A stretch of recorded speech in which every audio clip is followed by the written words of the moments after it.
Hello, everyone. Welcome to episode 21 of Brawling Pit, where we talk everything about Brawl, a standard legal commander format. I am one of your hosts, Johnathan Tang. Joining me on the line is Jacob. Hi. Hey, how you doing? I'm not bad. How are you, man? Pretty good. Um, what should we talk about today? I don't know. What do you want to talk about? Well, we did promise our listeners 2 weeks ago about, we didn't really promise, but we kind of teased the episode idea about going from 60 cards to 100 cards from a Brawl deck to a Commander deck. Oh, wait. So are You know, we? Are kind we of, a sort of. commander? Wait, hold on. So are we gonna be a commander podcast now? I guess for this episode, we'll be a Commander podcast. Well, but Uh we'll huh. also be a Brawl podcast because today we are trying to go over the process of upgrading your Brawl deck into a Commander deck. I think that sounds pretty helpful. Yeah, I mean, the rotation stuff are starting to happen.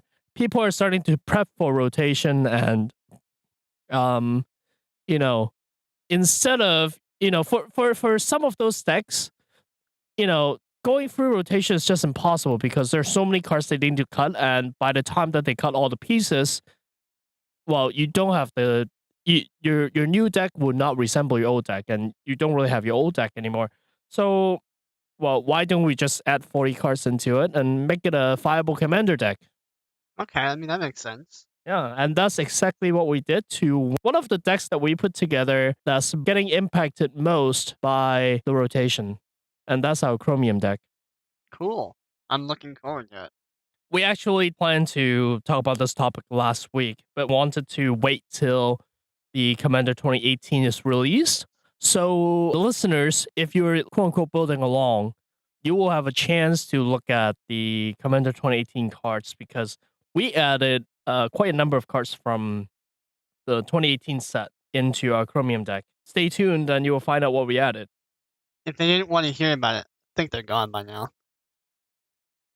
But yeah, definitely look forward to this episode that we're totally going to be talking about in about 5 seconds. Why are we talking like this, by the way?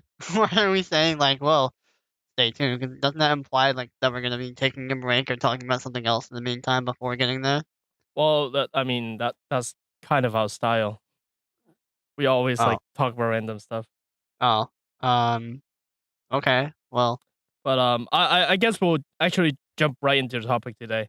On top of explaining our theory, we will be building our deck alongside with those theory. So the okay. listeners can, So, all yeah, right. you the listeners can kind of follow along and see, oh, why are we adding these cards, and are there anything different you can do? And there's always something different you can do. Um, Yeah. So it sounds like this is just gonna be kind of like a guide. Like maybe you don't have all the cards that we're gonna add.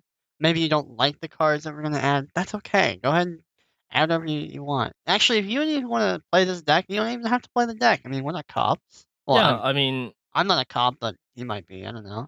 and when we were building this deck, we actually when we were building this deck, we actually applied the 75% theory that we talked about last week. Well, not consciously apply the 75% theory. Yeah, We only change 40 cards. It's not like we can't get like well, we deliberately kept the original 60 in the right, deck, and we just added 40 cards from the right, right, eternal right, pool. right. It can only go so strong. If you But want it to be stronger, start cutting the standard stuff that well, I you mean, don't like think belong in the deck. some of the standard stuff is okay, but yeah, like if you want to like go all the way, and build like a good like super high tier commander deck, you're probably gonna have to look at replacing some of the standard only cards. That they're definitely a big liability. But this is more to like show like you can make a viable commander deck without scrapping your brawl deck, and while it might not be the most powerful, it's fun enough. It's got a good chance to win too. Right, and we didn't include any combos that are too degenerate, segueing from a topic from last week. But we did include some cards that are very, very powerful. So, as a seasoned commander player, what will be the first addition that you would add to your deck? Well, to know what I'm adding to the deck for one, well, I need to know what's in the deck, and I need to know what the commander is trying to do, right? So, Okay. for example, if your commander is Scarab God, right? A rotating commander, what does it want to do? It wants to put things in the graveyard and eternalize them. There are actually quite a lot of targets in the eternal pool that makes wonders when you eternalize them. You So, for know, example, the cool thing yeah, is that you don't even have to like get stuff in your own graveyard. You can like reanimate your opponent's stuff. that's true, Yeah, but but that's not um, always reliable. right, that's not always reliable, and you want to have things in your own graveyard that in case if your opponent has nothing in their graveyard, well, you have something, right? And one way to ensure that happens is there are cards like Entomb or Bury Alive, the graveyard tutors that you can use. There's some targets that are really good, like Kokusho, the Evening Star. Put it in your graveyard. If you eternalize that, that's hilarious. You can eternalize Gary, which is Grey Merchant of Asphodel, right? 3 black black, and when it comes to the play, you drain X from your opponent, where X is your devotion to black. Or you can eternalize Shieldred, because why not, right? 5 black black for a 6/6 creator, and basically in your upkeep bring something back from your graveyard, and in their upkeep put something from their battlefield into their graveyard to give you more eternalized target. There are also more things you can add to combat the graveyard hate, right? Like Force of Will is a great example. And you're playing with graveyards, so why not, right? Rise of the Dark Realms, 7 black black for a sorcery that puts all creature cards from all graveyards onto the battlefield under your control. Wow, those sound like some really powerful additions. Right. Opening our card pool up to the eternal card pool allows our deck to go crazy. So Well, I it think, allows basically any deck to go crazy, but yeah, and you it, really need to look at your commander and see what you're trying to do. well, that said, I still think there are a couple types of cards that you can basically auto include in almost every deck. Sure. I mean, there are So, always exceptions, but I will right. say 99% of the commander decks out there have Soul Ring. Oh my god, I Is hate that card. one That card mana, is so dumb. 1 mana for an artifact where you can tap to add 2 colors to your mana pool. Like, if you just have Soul Ring in your opener versus not having Soul Ring in your opener, like, the odds of winning just skyrocket from that Oh single yeah, card. It's it's so it's an dumb. all right card. It's definitely a good card. There are also signets, 2 mana for artifacts that allows you to pay 1 to tap and adds 2 color pairs to your mana pool, they act either the sim- allied or the enemy colors. they act similar to Filter Lands, but they're on artifacts instead. Yeah, so yeah, it And doesn't you, have to be a land. You can yeah, the and most you do. broken play you can pull off in Commander. There's a land called Command Tower, which is just a land, and you can tap to add 1 mana of your color identity to your mana pool. Any color of your color identity, right? So the most powerful play you can make on a turn 1 in a commander game is Command Tower Soul Ring Signet. So it's important to note though that we'll get into improving the mana base, etc. later. And the signets, just to clarify, they do act similar to filter lands, but I want to clarify that the filter lands I'm talking about are not like Shimmering Grotto. Where Shimmering Grotto is just a land, and you can pay any color of mana, tap it, but you only get 1 color back. No, no, no, no, no, no, no. You pay 1, you get 2 out. There's a net gain of 1 mana. That's important. It does accelerate you. There are a million and one different lands and artifacts that don't actually accelerate you and just fix your colors. There's a big difference, big difference between accelerating and just fixing colors. Like we said, you want to look at what your commander is trying to do. So let's go back to our deck, right? Our deck's commander is Chromium, and the reason why our deck's commander is Chromium is because in standard, Chromium is the only Esper commander, and he also has Flash, and he's really hard to get rid of. He's a blocker, but his main purpose is to enable our colors and drag the game on long enough so we basically don't die before we win the game through our alternate win cons. What our deck is trying to do. Or you could just beat him down. Like, both work. Yeah, or you can just beat them down. And Chromium is actually really good in Commander because it has 7 power, which means swinging 3 times makes him the 21 damage you need for the Commander damage. However, that doesn't really matter. We are going to keep Chromium because we're not trying to change any of the original 60. But if you do want to change your commander, well, there are plenty of options you can go with, right? Oloro is a really good commander. 3 white, blue, black for a 4/5 giant soldier, of course, legendary.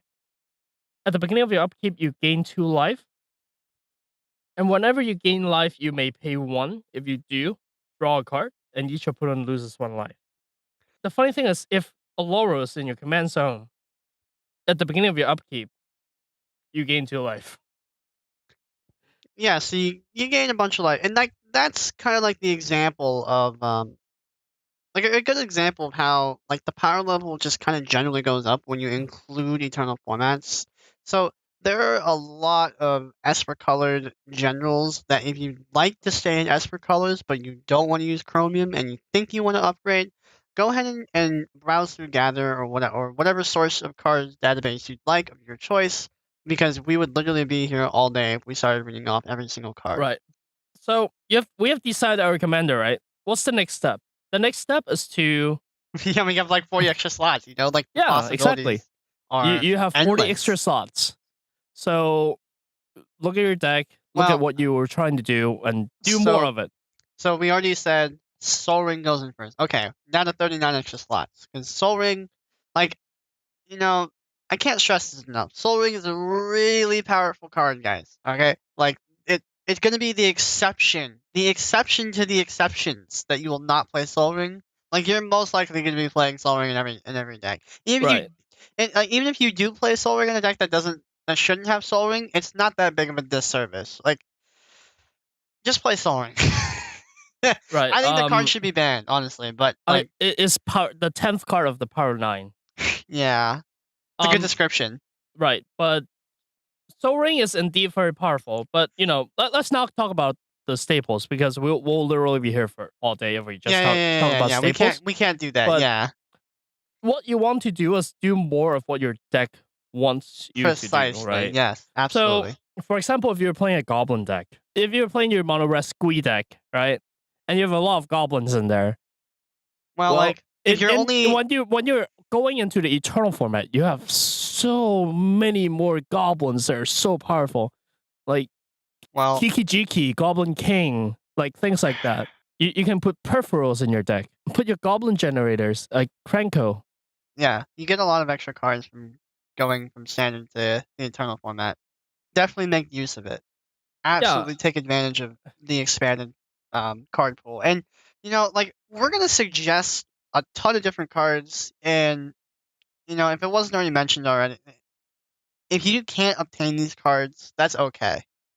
Don't put a huge except Soul Ring. Okay, Soul Ring you should probably obtain. It's not that expensive of a card. I don't think, like $1 maybe. So yeah. And maybe you haven't spent any money on cards. If so, I congratulate you on being so pure. I wish we could all be like you. But how do you not have spent money on cards and still have cards? Or sorry, singles. Like you only play with what you open. With sealed product. Okay. Yeah, that's the pureness that we should all strive for. Not really. I'm kind of memeing here. That's okay. I mean, I play competitively. Of course, I bought cards. Like what? Of course. But if you haven't, maybe or maybe you just like bought a bunch of stuff or whatever, or maybe like cash is tight. I understand. Try to acquire a Soul Ring. Like you should probably be able to trade for one or buy one or whatever. Yeah. Like it's definitely it's so worth it. For the price of a third of a cup of Starbucks. Yeah, exactly. You'll get a Soul Ring. Anyway, so sorry about that. Sorry about the whole Soul Ring. I know I've been on the SoulRing tangent for like a million. Stop with your Soul Ring fetish. Yeah, it's getting out of hand. So Soul Ring, all right. So what our deck is trying to do is win through alternate win cons or cards that says you win the game on the card, and there are a lot of them. There are lots of them in the Eternal Pool.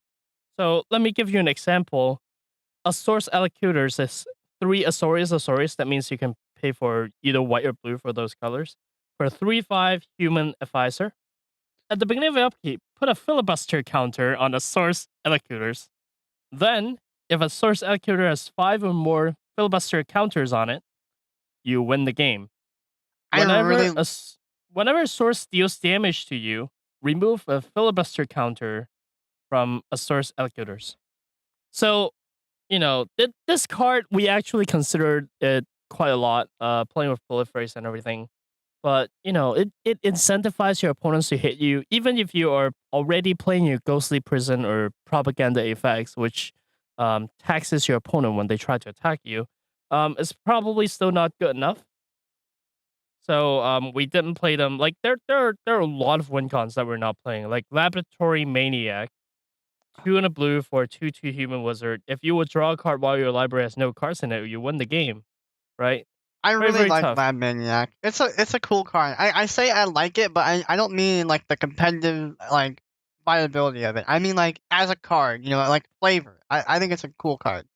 I bring up flavor a lot, like for someone that's Yeah. like super obsessed with competitive viability, I bring up flavor quite a bit. Yeah. But the reason why we're not playing Lab Maniac, right?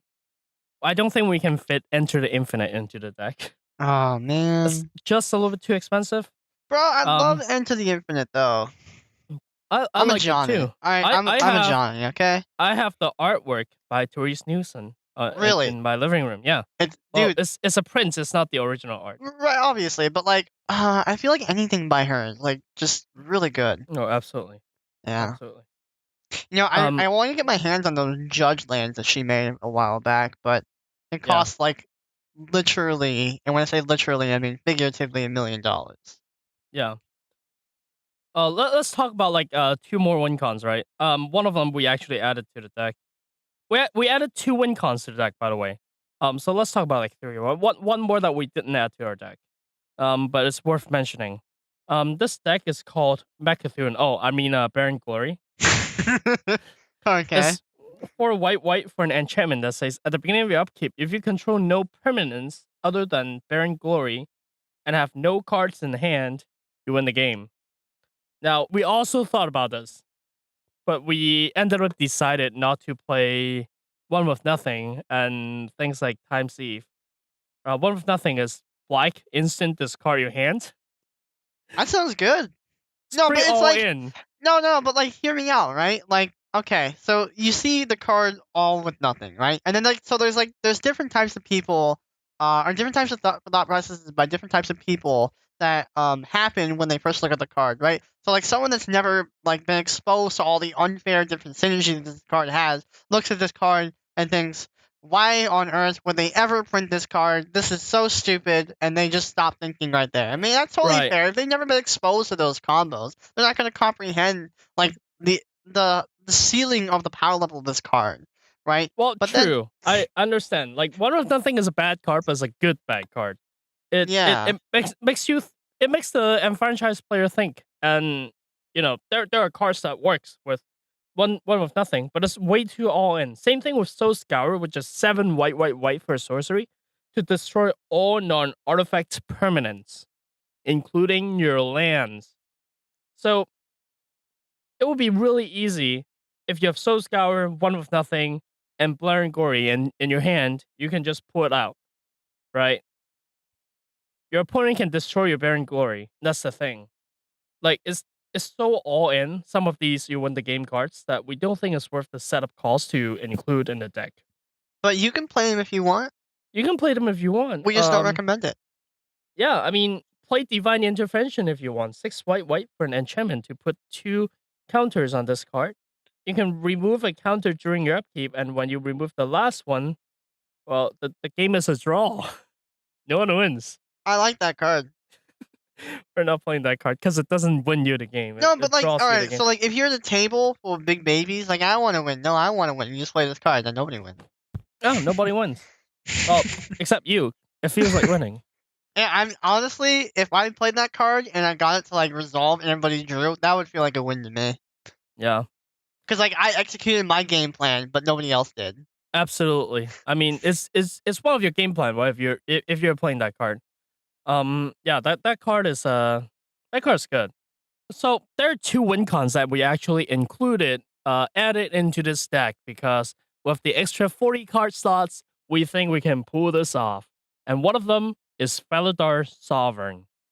4 white white for 4/6 cat beast. Has vigilance, lifelink, and at the beginning of your upkeep, if you have 40 or more life, you win the game. You know, you start at 40 life, which is the cool thing. Yeah, that's your starting life. And if you're playing this deck correctly with the politics skills that we talked about and how to spell sling with this deck, you should never dip below 40 life. But even if you did, Father Sovereign has lifelink and You're you're good. casting approach. Yeah, you're good. Yeah. I like this card. You know, I really also like that it's fairly statted. Like the card, it's like if we just like took out that second clause of text. It's a good blocker. No Yeah, one wants to attack you anymore. After you play it's this. still fine. Yeah, Yeah. that's good. what I like about this card. This is the type of win condition that appeals, you know, to like a spike. You know, like Yeah. A card that's good on its own, even if you don't look at the win, you win the game clause. right. Right? And here's another one of them. How would you like to draw 4 cards for 5 mana? That sounds pretty good.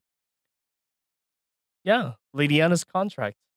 3 black for an enchantment from M19. We actually considered putting this card into the Chromium deck, but we decided not to because we couldn't fit the demons in. Well, this time around for round 2 with those 40 extra we have slots. 40 extra slots to play with. But what does the card do? Well, when it enters the battlefield, you draw 4 cards and you lose 4 life. All right, that's it. I'm done. You sold. Yeah, I'm sounds okay. good to Yeah. me. That Pay sounds 5, amazing. draw 4. I'm okay with that. That's crazy. Yeah. Wait, but there's more. There's some more. What does it say, Jacob? Well, at the beginning of your upkeep, if you have 4 more demons, you win the game.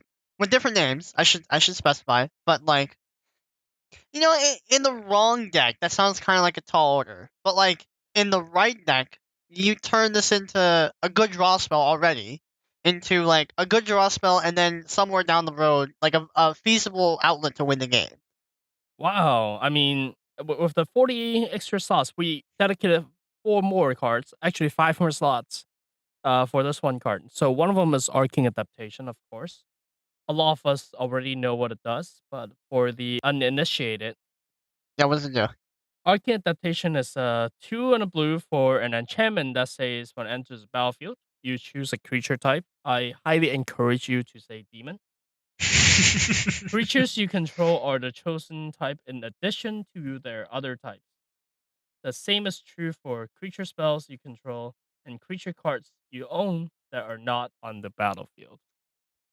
So Well, this yeah. card has like a million implications that we won't get into, but there are a lot of implications with this card. But the main thing we care about is that if you make them demons, now this Liliana's Contract just gets all the better. Yeah. Good card. Right? Well, it doesn't do anything on its own. Right. But it does enable Lydiana's Contract. And which is fine because one of our demons that we actually put into this deck, tutors. So RuneScore Demon is a 5 black for a 6/6 flyer, of course a demon. When it enters the battlefield, search your library for a card, put it into your hand, and shuffle your library. You can literally get any card you want.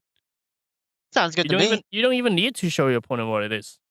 That seems Search better that to me. thing out, and whatever. Yeah, you can search out your Arcane Adaptation to complete your combo. You can search out the Lydiana's Contract because you already have 1 demon out. The other demon that tutors is Resikath, the Foul Blooded. 5 black for a flying trample. You can pay 2 life and sack another creature. And search your library for a card. Put that card into your hand and shuffle your library. Seems good. I think it's cool how like we have 40 extra slots, and then we started off by saying like, well, you know, we did just expand our possible card pool to literally, well, not literally, but almost every single card in Magic history, and then like one of them is going to something in Standard. Yeah. It's a good card, guys. Trust us. Well, Resikath is rotating, so But I mean, still. yeah, still. a good card. typically your standard cards aren't as powerful as. But why Wh- is that? That's a question for another time. But why is that? Why is standard card less powerful? Why are standard cards typically weaker than like the older counterparts? I mean, that's a question that we maybe will explore another time. No Oh, we're guarantee. doing that meme again. Okay, fine. Yeah, we're doing We'll the add meme that to again. the backlog. Okay, so let's move on to the next section. So we're doing more of what our deck wants now. Now we need to get there, right? So to get there, we need to increase consistency. So again, look at what your deck is trying to do. And for example, if your deck highly cares about the upkeep, like for example, if you're playing a commander that has an upkeep trigger, consider this card. Paradox Haze is a 2 and a blue enchantment aura. Enchant player. At the beginning of enchanted player's first upkeep each turn, that player gets an additional upkeep step after this step. You're getting 2 upkeeps. And in a deck that cares about upkeeps, that's a really good card. Yeah, I mean, Paradox Haze is one of those cards that's like, in the right deck, it's literally a double power level because you get 2 upkeeps. But in the wrong deck, it's like, okay, I get a second upkeep. Like, okay. Yeah. One example that can benefit from this effect is one we talked about, the Scarab God. At the beginning of your upkeep, each opponent loses X life and you scry X where X is the number of zombies you control. Now you do that twice. I love that. Oh Yeah, man. sounds pretty Like powerful. like back-to-back scries have like reduced like or diminished like return. But if you only have like a couple zombies, like scry 1 twice and scry 2 twice, like that's still fine. That's still Yeah, really good. yeah, that's really good. What else could we add? Well, there are other things we can add, right? So to increase consistency, deck filtering effects are very important. So you want to be Okay. able to filter through your decks really quick, and that includes scrying, that includes card draws, and if you want the utmost consistency, you do tutors. Some people do opposed to tutors, so you want to be careful with that arena. Right. Please double In check with your playgroup. In Yeah, fact, one rule I don't remember if I mentioned it, but like one rule I saw from the playgroup was like you can only have like 1 or 2 tutors. I thought that was a really cool rule too. well then we're screwed because we added enlightened tutor, which is White's instant that allows you to search for an artifact or an enchantment, put it to the top of your deck. Don't you have to reveal it though? Yeah, you do have to reveal it. Still good. We also have mystical tutor, which is blue, where you can search for an instant or a sorcery to put it up top after you reveal it. And we have demonic tutor, which is a sorcery that's 1 and a black, but this time you don't have to reveal anything. You just grab it. So it's I pretty would nice. gladly pay the extra mana to 1 not have to reveal it and 2 go right to my hand. Right. In our deck, these 3 are very important because most of our you win the game cards are enchantments. One of them is a sorcery, right? So your mystical tutor can either search for your approach and allow you to cast it the first time, or you have already casted it once, but now you can search for it Pull to it back cast to it the a top. second time right Or away. maybe you're riding on like a different win con, so you can just like search for your best counterspell or whatever. Exactly. Yeah. And these are very versatile because they are stand-ins for any other cards of your deck.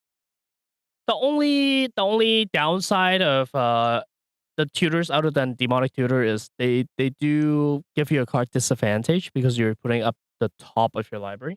Right. But that's why card draws are also important because if you draw enough, you don't feel that card disadvantage anymore. And it's like you can think of it like a probability kind of thing too, because like if you're trying to hunt for a specific card or a specific set of cards, you have higher odds if your deck is smaller than if your deck is bigger. So by playing these tutoring type of cards in card draw, you are almost effectively reducing the size of your deck, thus increasing consistency. There's also another way to increase consistency is to use protection.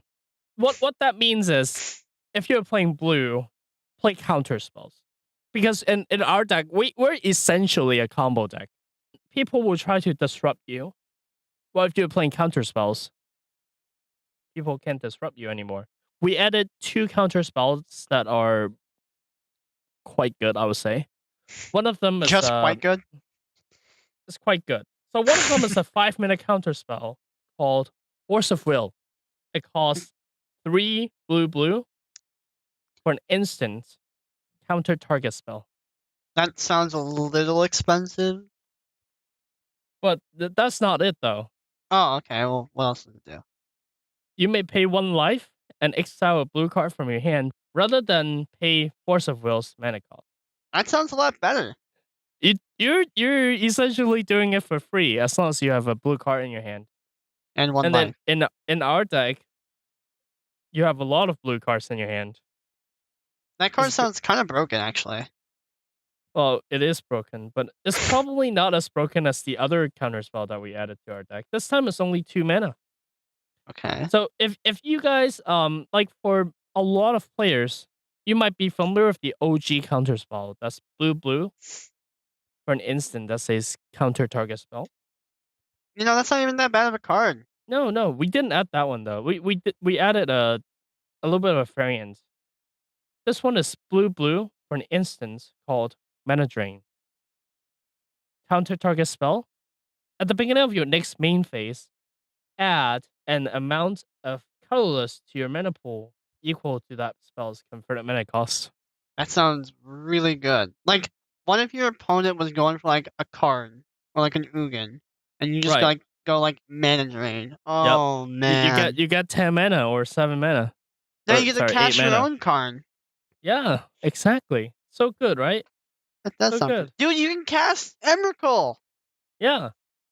That makes Emrakul actually like castable. I think we should Yeah. include Emrakul in this list too. No. Oh, all right. Now these cards are a little bit on the expensive side. So, if you don't want to play them, don't play OG counterspell. It's good enough. There's one really good counterspell that we didn't include in this deck, but it's really good. It's a 1 mana counterspell called Swan Song. Swan Song is blue for an instant that says counter target enchantment, instant, or sorcery spell. This controller creates a 2/2 blue bird creature token with flying. Who cares if they're getting a 2/2 blue bird creature token? You counter the spell for blue. It's not really a downside. Yeah, no, actually, I remember playing Swan Song in Standard. Yeah, this was what deck was that in? The Just Guy Ascendancy OTK deck. That was in Oh my Standard, by the way. gosh. That was in Standard, by the way, guys. Sounds so broken. I kind of want to make Just Guy Ascendancy work in EDH, but kind of You hard. can make it work. The commander is called Naset. But anyways, Yeah. add more counter spells, more card draws effect. In fact, I want to bring up the one of the card draws effect that we added to this deck. Divination? It's a 3 confirmed mana cost draw spell like Divination. So However, it's there's Divination, more. right? This one is X white blue for an instance called Sphinx's Revelation.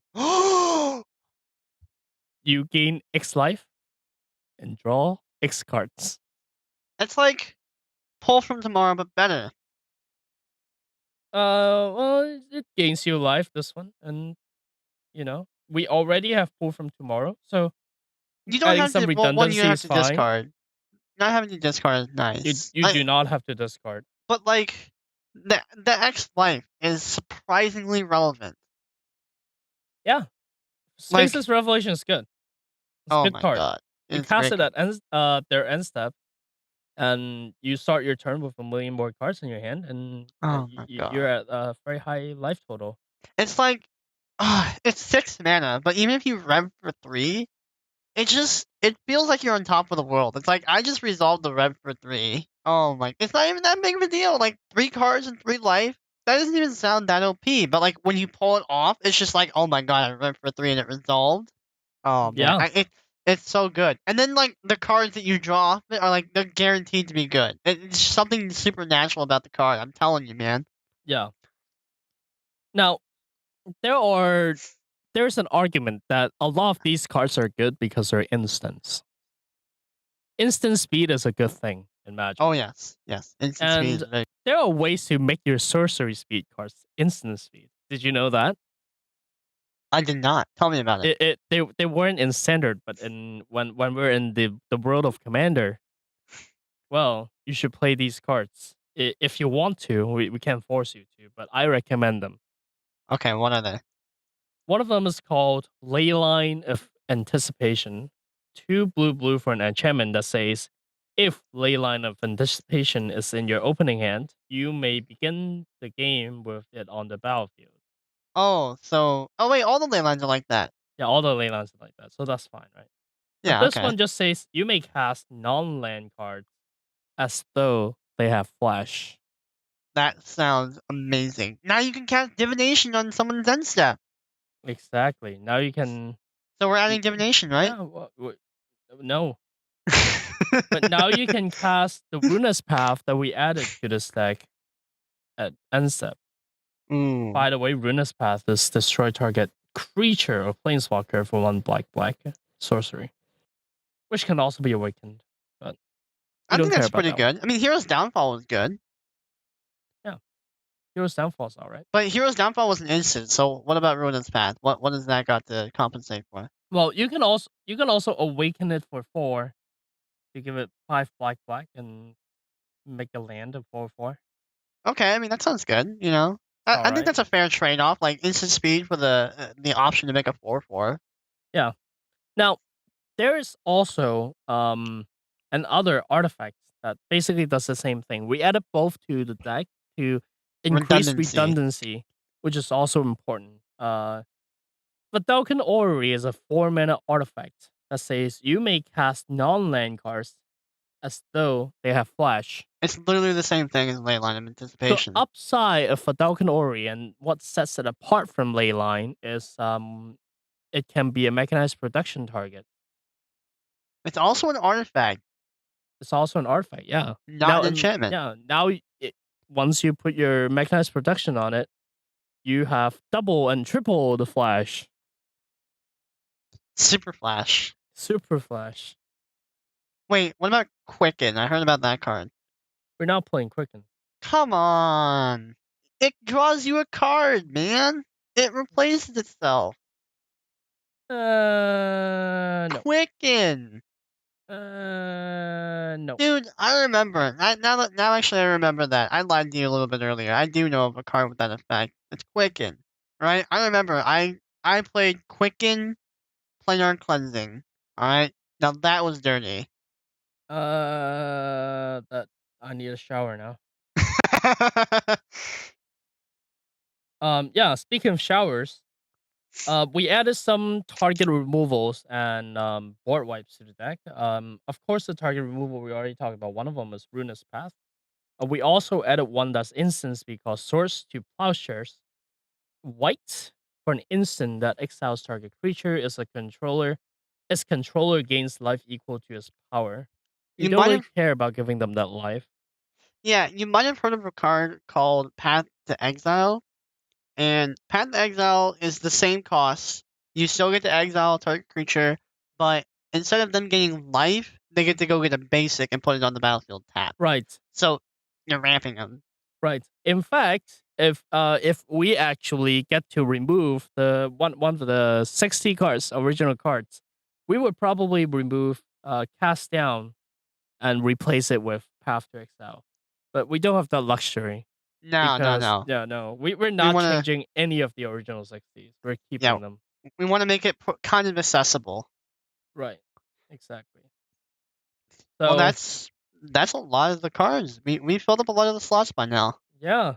There's also Snapcaster Mage, one of the EDH staples. One Oh in a man. blue for a 2/1 human wizard with flash. When it enters a battlefield, target instant or sorcery card in your graveyard gains flashback until end of turn. The flashback cost is equal to its mana cost. Now, the downside is Snap Bolt is not a thing in this deck. But Oh. it is fun. You know what? Actually, you want to know the interesting thing is if you Snapcaster target a Force of Will, you can't do the alternate cost. You can't. Right, This because you're you have paying to with pay 5 mana. flashback. Yeah, Right. it's the There are flashback. two different alternate costs. You can't pay both. You have to Right. pay only one. So that But is a you technical can difference. definitely play you can definitely pay blue for mana drain when you flash it back, That which sounds I pretty highly good. recommend. It's alright. It's alright. There are better things you can do. Um, there are a couple cards, other cards that's worth mentioning that is part of the game plan. Um, all these three cards are trying to accomplish the same thing. So you die slower. All right, we're trying to win the game before they kill us. So Ghostly Prison and Propaganda is 2 and a white, 2 and a blue, respectively. They're both enchantments, and they both have the same text. Creatures can't attack you unless their controller pays 2 for each creatures he or she controls that's attacking you. There was a modern deck that played those cards, both those cards. And I think there are similar variants on it too. I think it was called the Pillow Fort deck. Yeah, and that's exactly what we're trying to do. We're trying to discourage our opponents from attacking us so that we can achieve our win cons. There's I actually one other card that was released with the Commander 2018 set, and we added it here because it also contributes to that theme. Ever watching Thresholds 2 and a blue for an enchantment that says whenever an opponent attacks you and or a planeswalker you control with one or more creatures, you draw a card. I think that this card, I think it's reasonably balanced, if not maybe on the powerful side. Because like this is a good effect. There's no denying that it's a bad effect. But like if this was on like a 5 mana card, I question its playability at all. Yeah, Like well, the fact that this is 3 mana, yeah, like makes it makes a it lot very better. playable. Yeah. And yeah, a lot of these card drawing enchantments are 3 mana, which is good. Another one that we have added to the deck is Ristic Study. 2 and a blue for an enchantment that says whenever an opponent plays a spell, you may draw a card unless that player is 1. Oh my god. You're like, you're extorting everybody else. Like, Yeah, it's like, okay, you're gonna pay extra for those spells, or I'm drawing cards. this card does it does get annoying for your table because every time someone casts something, you will ask them, "Are you paying 1? Are you paying 1?" You like the annoying little brother. Hey, are you paying one? Hey, are you paying one? Hey, are Yeah, you you paying well, but one? you have to because it's your trigger. It's your trigger. If you don't ask, you missed it. It's a May ability. It's a May ability. Mhm. But it's so dumb. When every time I sat down and somebody played that card, it's like, where's mine? You already Really? assume that you're playing blue. I always, even if I'm not, I'm like, I want that. Oh my gosh. That card needs Well, to be banned. there's also a very busted effect that we added from the new Commander 2018 set. Aminatus Augury, a 6 blue for sorcery. Now, you may say, well, 8 mana, that's very expensive. That is very expensive. I kind of like don't want to play that card just from hearing about it. Just for the mana cost. So this better But be good. okay. Exile the top 8 cards of your library. You may put a land card from among them onto the battlefield. That's it. Wow, that card sucks. Oh, it has more. Okay. But we already know that we can hit the land. If we hit a land, we can play the land. All right. Wow.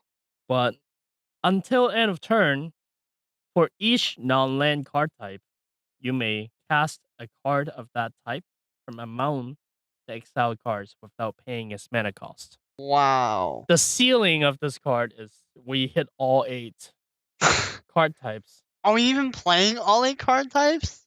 We're actually only playing 7 card types. So Okay. we have artifact, instant, creature, planeswalker, enchantment, sorcery, and land. What are we So missing? we're missing tribal. Yeah, that sounds pretty good, man. You're casting things for free. I feel like Wizards could have written the card better. They could have just said you may play one of each card type for free. Oh yeah, yeah. I don't know. A little bit weird, but Eh, um, not a big deal. not a big deal. Now, I want to stress that if your opponent allows Amnatu's Orrery to resolve, they can still counter the things that you subsequently cast. So don't get They too all cast at happy. the same time, right? They all cast. Wait, No, wait, wait. they don't. No, But you get to you can pick. choose this. Yeah, you get to pick the sequence to Ooh, cast them. that's awesome. Right. So if you hit like 3 win-con cards in our circumstances, if you hit 3 win-con cards, well, you put the least dangerous one out first, so they'll counter it, and then you can subsequently play the more powerful ones. All right, I dig it. I think it's a decent card. Yeah, it's an alright card. Thank you, Commander 2018, Why not play Dig Through Time? because it only gives you 2. Why would I You not know, play Treasure Cruise if there's stick through time? I think both Treasure Cruise and Dig Through Time are banned in every single Premiere format that they were like legally able to be played in. Luckily, they're not banned in Commander. Not yet, anyways. Not yet. Oh man, I can Well, totally I see it actually though. actually don't see them ever getting banned in Commander. They're just much more powerful draw spells Yeah, in no, Commander. that's true. Yeah, that's completely true. But let's get into the area where Jacob is best at. I He am. is the person who, kind of quote unquote fix our mana base. Every time we I have didn't a do deck out, anything. I didn't do he anything. well, you're too humble. I never do anything. You just like every Saturday or whatever. You just like, hey, it's time to do the show. I'm like, okay, let me get on. Ha ha ha. Well, let me talk about some like the land cards that we added to this deck. All right. We added Command Tower. We already talked about it. We added Arcane Sanctum. Arcane Sanctum is a land that comes in tap, and it taps for white, blue, black. We added Godless Shrine, Hollow Fountain, Watery Graves. These are called Shocklands, and they're called Shocklands is because they tap for 2 manas, but when it comes in, it comes in tapped unless you shock yourself. You pay 2 life. We also added Arcane Lighthouse, you can tap to add 1 to your mana pool, but you can also pay 1 to tap. Until end of turn, creatures your opponents control loses Hexproof and Shroud and can't have Hexproof or Shroud. That's good is because we have a lot of single target removal spell. You can also use it as a politicking tool. So your opponents can be like, "Oh, hey, can you activate that so I can remove that Ulamog?" I don't know if that's hexproof. And you can say yes, but what do I get in return? Things like Yeah. that. Oh, I like it. I was gonna say you can't do that for free because everybody's gonna be up barking up that tree now. You gotta make them pay the troll toll, Exactly. We added Ancient Tomb, which is a land that tap to add 2 colorless mana to your mana pool. and then it shocks you. That just shocks you. Yeah, Well, it's I'd not like that to simple. actually really quick clarification. So, the Shocklands. So technically, even though we did say you pay 2 life, Ancient Tomb deals 2 to you. Yeah, Ancient So Tomb deals 2 to you, but the Shocklands you pay 2 life. yes, and there's actually a technical difference between the two. So if you're at 1 life or less, you can still use Ancient Tomb, and you will kill yourself. But if you're at 1 life or less and you try to play a Shockland, you cannot pay that Yeah, 2 you life. cannot Yeah, untap it. Yep, exactly. Rarely ever matters, but it matters. Myriad Landscape is a land that enters the battlefield tapped and tap for a colorless mana. sounds pretty good. So there is the second part. Don't worry. You can pay 2 to tap it, sack it, and search your library for up to 2 basic land cards that shares a land type. Put them into the battlefield tap, and then shuffle your library. It's a evolving wilds that ramps you. I like it. Yeah, you guys see, there are so many good stuff in EDH Commander. In the Eternal version of this game, it's And crazy. we're not even gonna scratch the surface of all of the possible lands you can be adding to your deck. No, I just want to talk about one more, and then Right. I'll pass the baton to Jacob because I believe he has something. I would rather him talk about mana fixing because he's a lot better at this topic than I am. He's too Uh, kind. I really don't yeah. know a lot. So Mace of Ith is a land, and it doesn't tap for mana. Okay, I mean that's a little counterintuitive, but what does it do? You can tap to untap target attacking creature, prevent all combat damage that would be dealt to and dealt by that creature this turn. Wait, so it's a 1-man fog for free. It's a 1 mana fog for free, yeah. That you can only it doesn't tap for mana, so not really. It Right. it takes up your land per turn. Okay. Oh, that's so good. It's good, especially in this deck because we don't want people to be swinging at us, right? Yeah. Again, you can use it as a politicking tool, right? Like, oh, your opponent who is playing the Voltron deck is about to swing for lethal at someone who is on the left side of you. Now you can be like, I can save you, but what do I get in return? You always gotta twist the arm, man. Yep.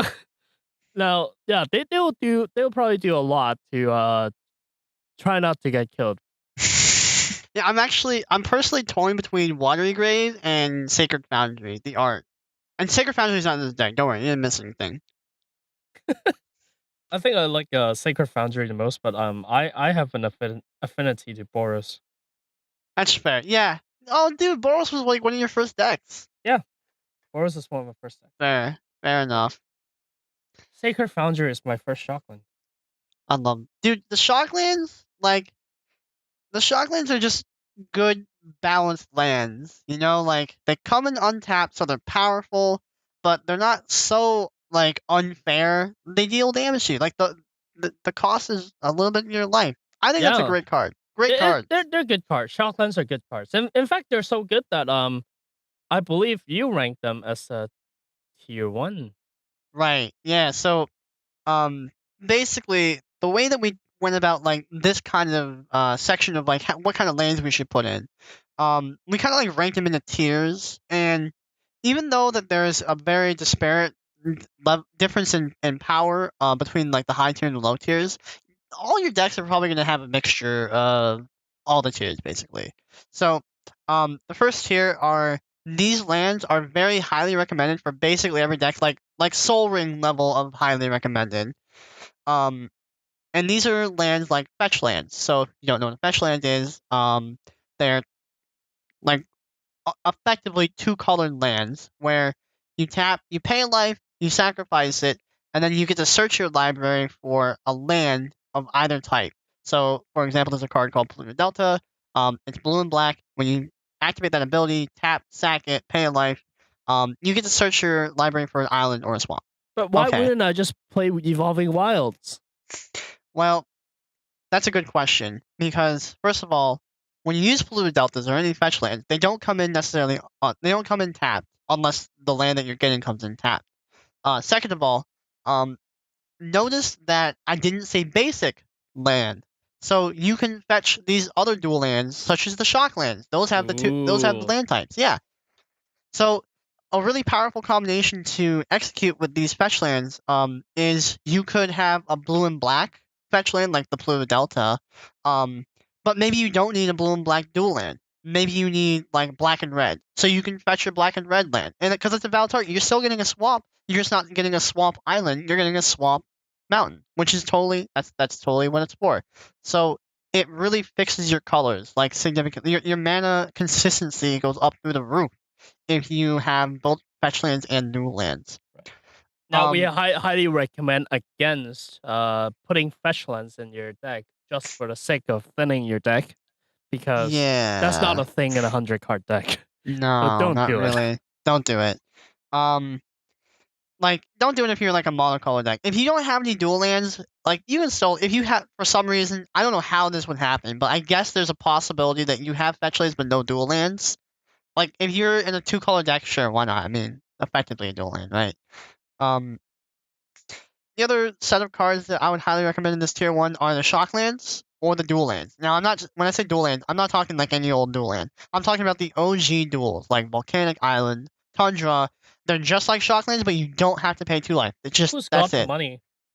Yeah, if you have the money and you really want to go through this upgrade, like grab them. Or if you played a long time ago, I recommend you to go to your garage right now before Yeah, there's like a exactly. flood, and Ask your mom or your dad where they put your old magic cards or something. yeah. If Uh, you didn't know, your 50 cents rare land back then is now like $300. yeah. Like, basically regardless of version. Like, all of them. There were 3 different, like, Alpha, Beta, Revised. Like, basically all of them are very, very valuable. Well, alpha and betas are like in the 1,000 range. Yeah. So if you want to go through with it, go ahead and pick up the duels, but I just want to emphasize they are by no means required. Don't feel like your deck is subpar just because you don't have any dual lands. The shock lands are just fine on their own. Yeah. No need. No need to feel bad if you Yeah. don't have them. In fact, a lot of decks don't need them Yeah, because no.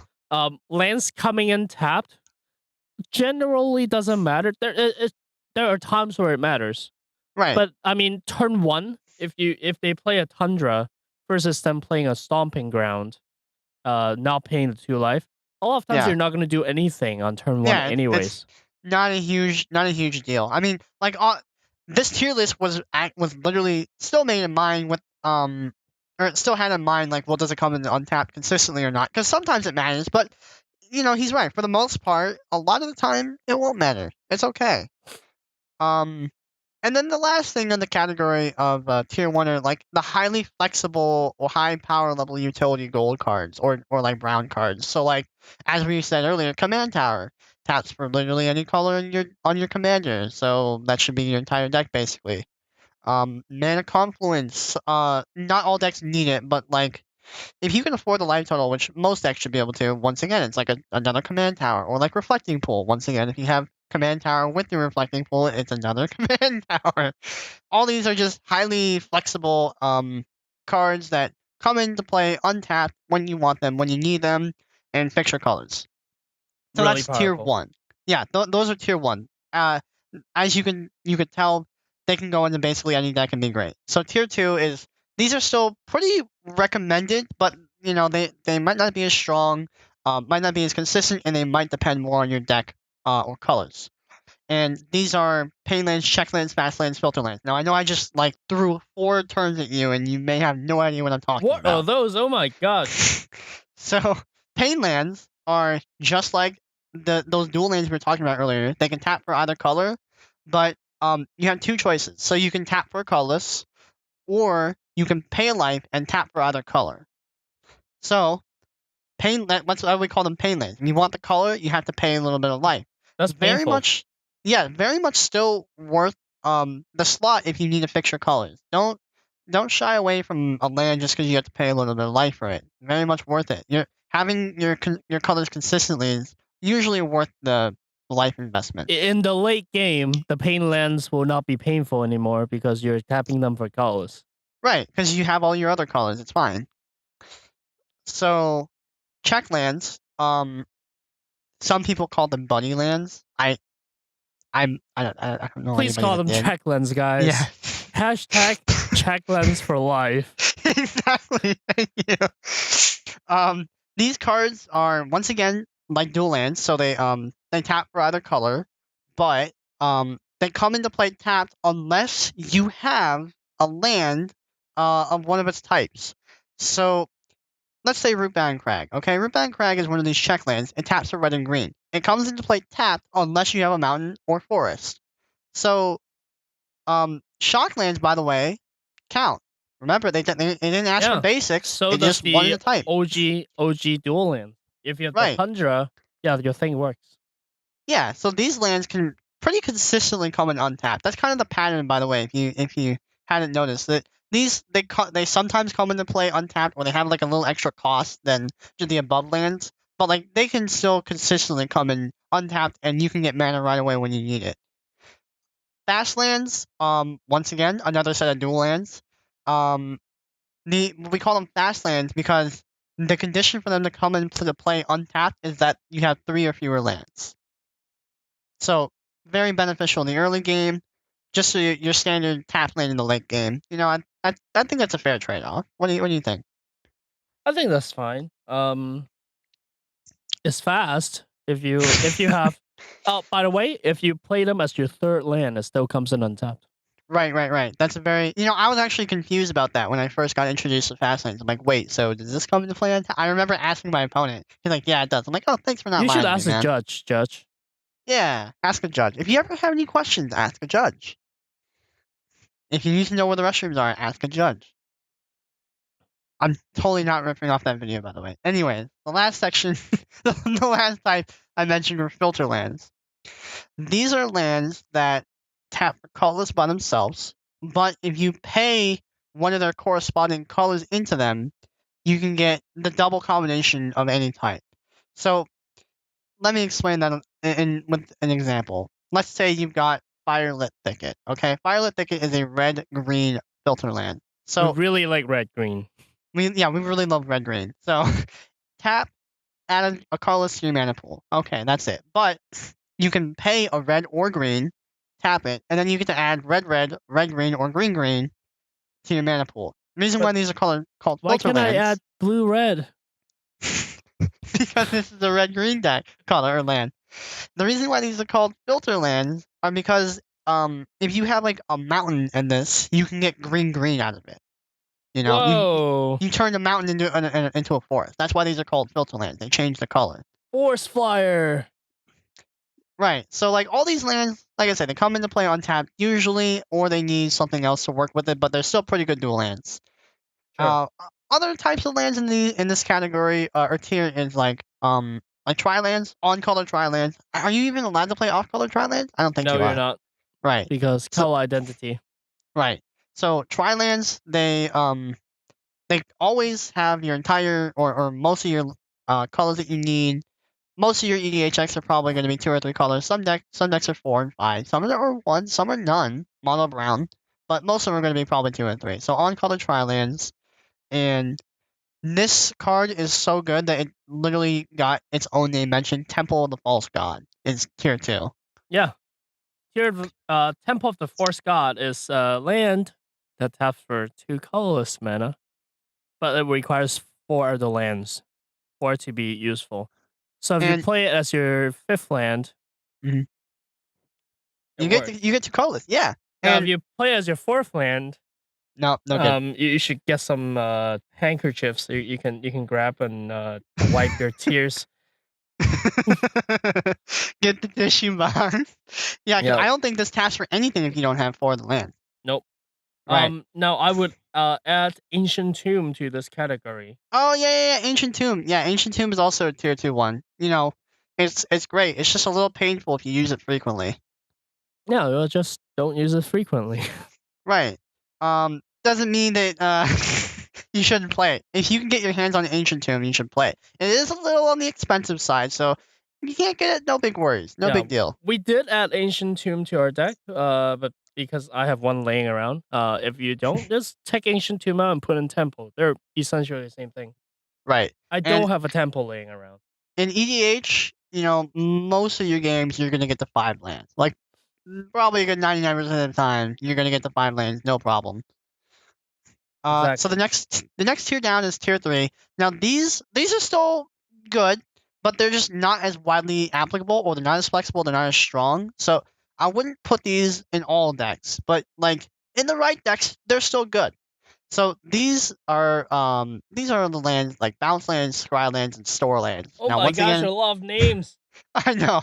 I just threw 3 different names at you for lands. Okay. So the bounce lands, these are dual colored lands, and they tap for 2 colors. Wow, surprising. But the issue or the thing with bounce lands is that one, they come into play tapped, and 2, you have to return a land back to your hand on the battlefield.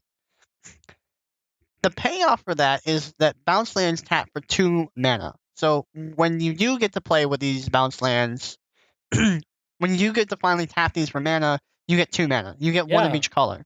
Now, if you have a card called Torpor Orb, you don't need to bounce.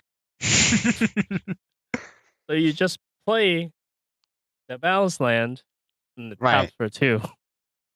Right. So now bounce lands, like, they're technically, like, from a mathematical perspective, not any slower than the other type of lands that we've mentioned. But the issue is that, one, they can't be the first land that you play, so you're removing that option. Unless you have Torpor Orb. Yeah, unless you have Torpor Orb. And two, they always come into play tap, unless you have some different effect that doesn't make them come into play tap, like Yeah. Amulet. Yeah, so I think the actual combo is Black Lotus, and then Torpor Orb, and then Bounce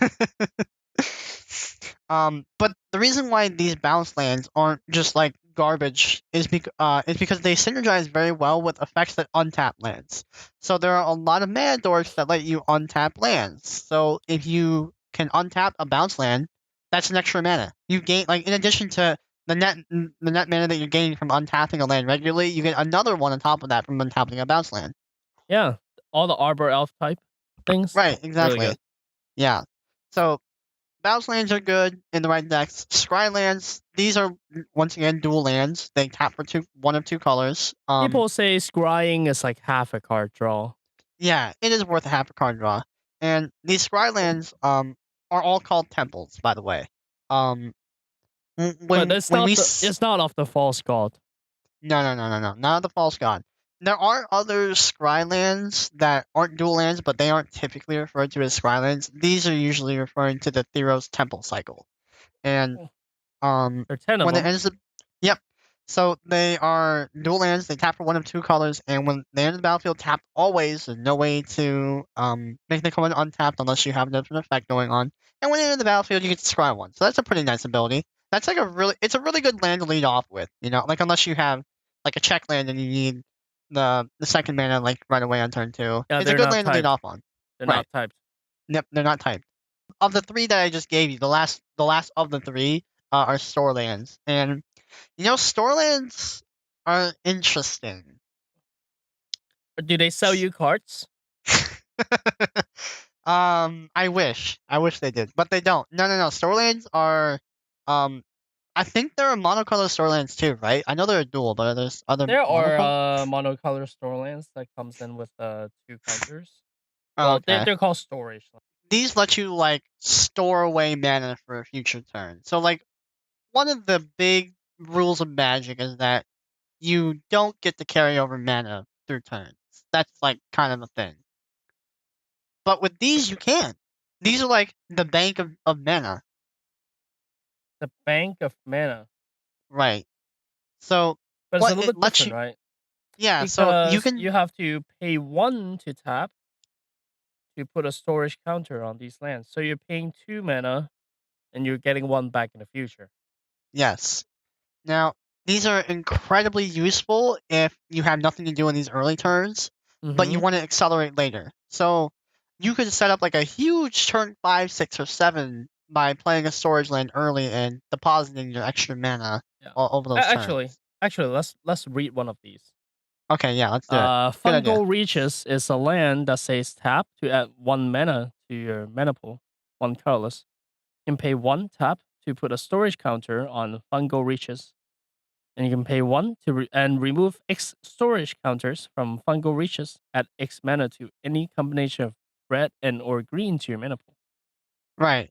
And these obviously are not the fastest in the world, you know, but they can let you set up a very explosive turn and kind of win on tempo, like or take a tempo lead because you have such a huge lead in mana on a later turn.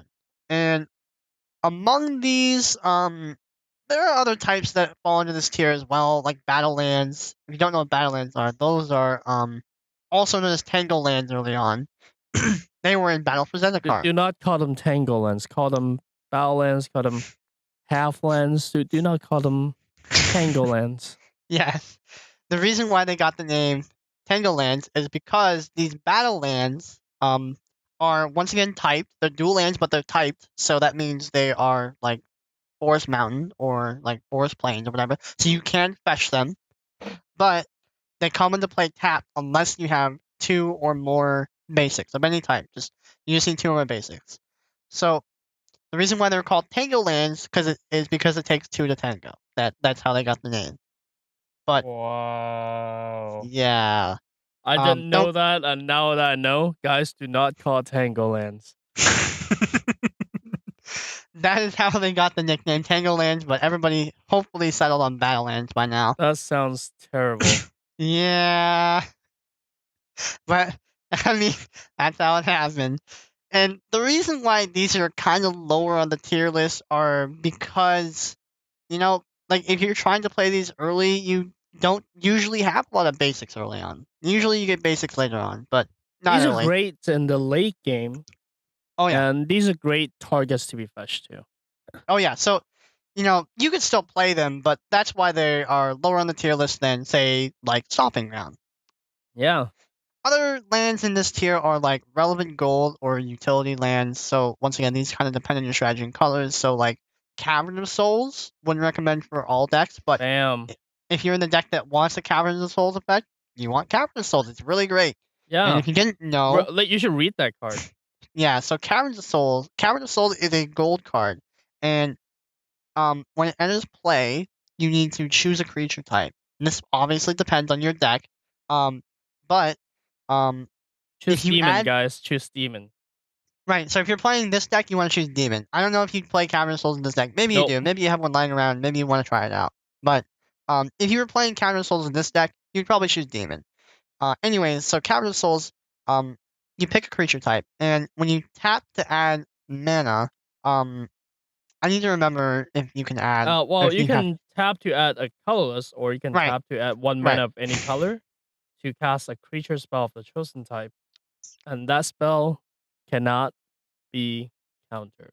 It's extremely powerful. So not only is it a color fixing effect for your creatures, but also it makes it such a pain in the butt to deal with if you're playing blue.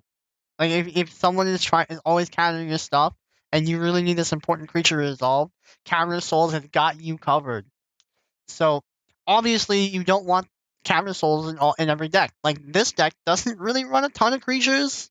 So, most of the time Cavern of Souls is probably just gonna be like, you know, add a colorless. Yeah. Not the most amazing thing in the world. And yeah, not the most amazing. There are similar effects, and another similar effect that also falls into this tier is Boseiju, who shelters all.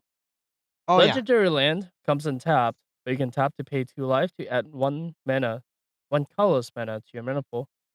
If that mana is spent on an instant or a sorcery spell, that spell cannot be countered by It's spells or amazing. abilities. Yeah.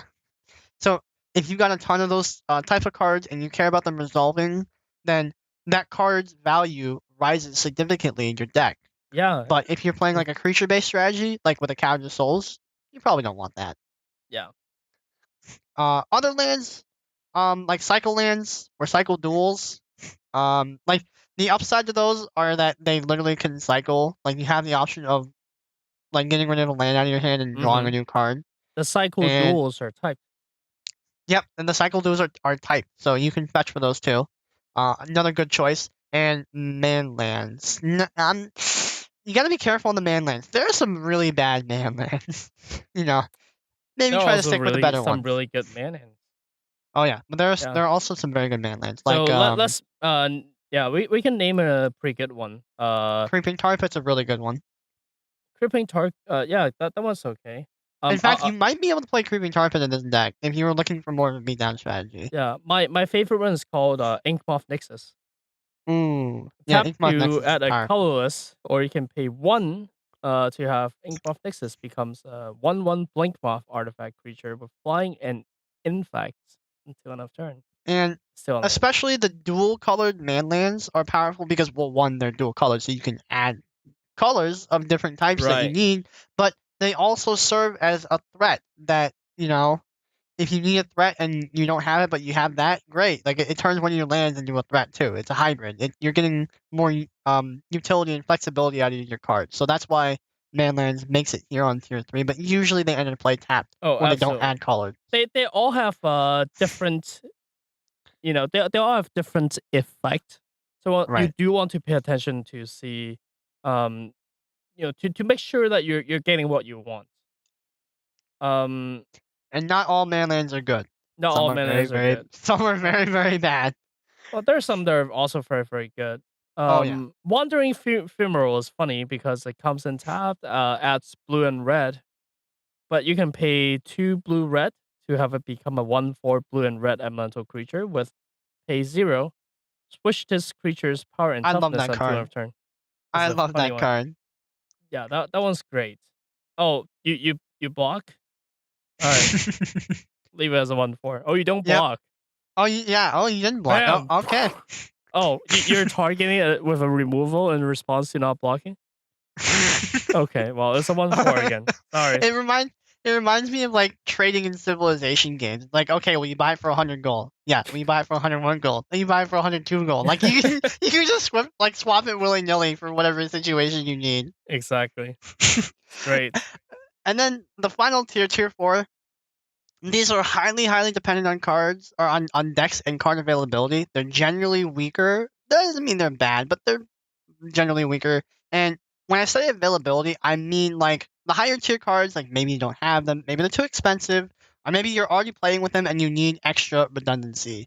So these are cards like weaker utility lands, like single color utility lands like Bojica Bog or Hollander Depths. These are like Well, Bojica Bog's still good, especially in the meta that's flooded with Modrothas. it is good. Yeah, it is good. If you're in a meta that doesn't care about their graveyard, then Bojica Bog is just a weaker swamp. But right. Definitely pay attention. These cards can still be good. It's not that they're bad. It's just like on average they're probably weaker. Yeah. Or they're not as flexible.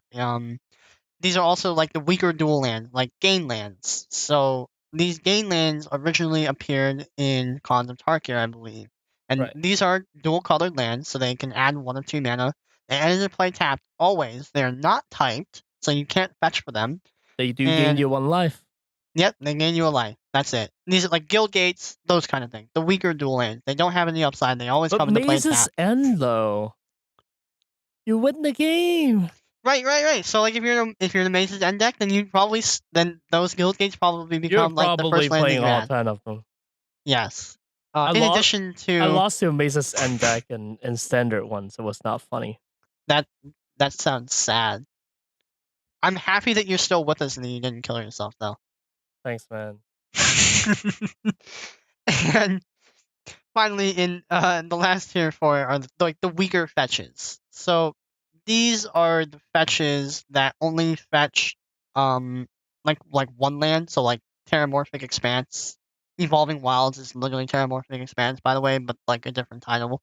So you could play both. You can play both. Panoramas, and tap fetches. So like there are fetches just like Windswept Heath, you know, or like Polluted Delta is the example I gave earlier, but they come into play tap. So like Mhm. that's like Grassland. Not nearly as good.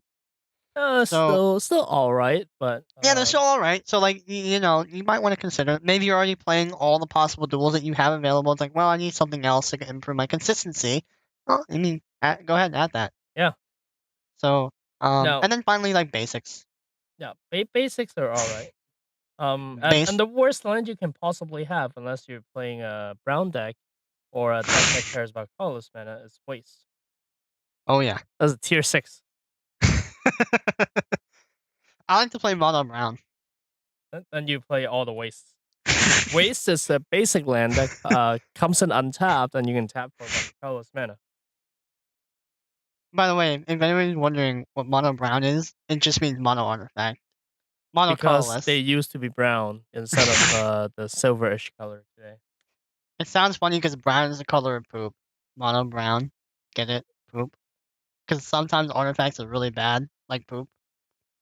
So, like always, we also just want to mention that you can build the mana base as good as you can, but you also, you need to be ramping because everyone is ramping.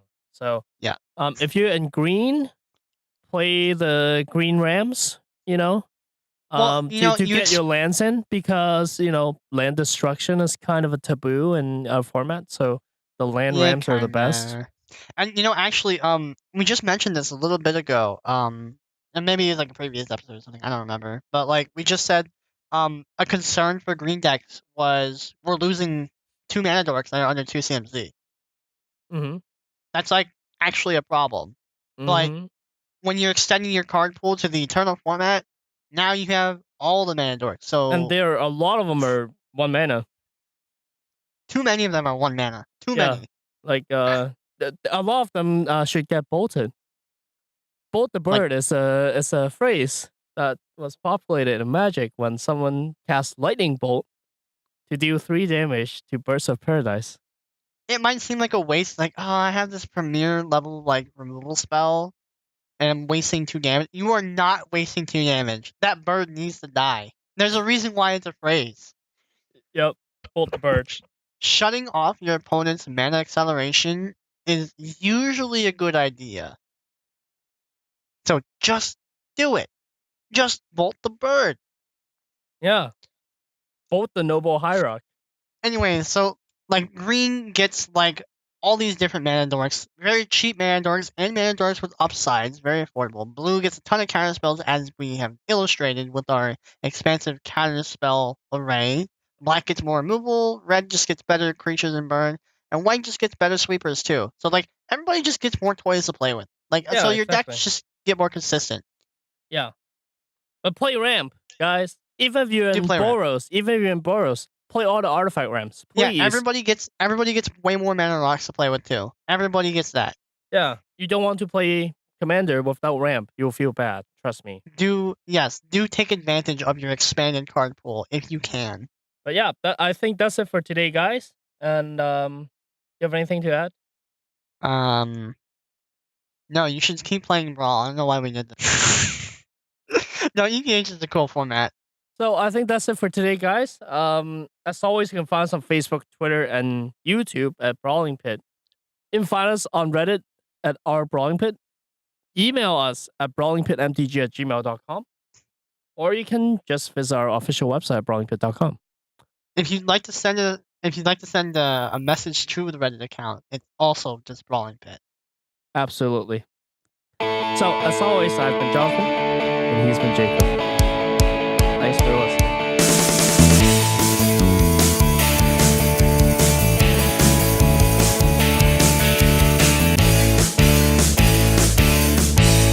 Hey, so I was looking through the Magic subreddit, and an interesting question popped up, and I want to pitch it to you. Sure, go for it. So, when you were a newer player, like, what were some cards that you kind of like overrated or like underrated? Underrated Or overrated? or overrated? I definitely either or. overrated How the about live how game about, like- cards. How about like one or two of both? No, let's say two of both. Sure. Okay. I definitely overrated the life gain cards, like the whites and gain 8 life. I would draft all of them. I'll lose a game, and then quickly learn that I'm those are not good cards. And I definitely overrate the big stompy creatures Oh. when I first started. I think that's easy to do though. Yeah. Like I remember in like one of my first drafts, I forgot which creature it was. But it was like a 7 or 8 mana huge 2. And I'm like, oh my gosh, that's so good. Because if I cast it, I just win. Well, the problem is you don't get to cast it in a draft. You just die before then. So, yep. Alright, how about underrated? What were some cards that you underrated? Some cards that I underrated. I think I definitely underrated the 2-drop 2/2, the bears. Oh yeah? In drafts anyways. Okay. I think bears are very important in drafts.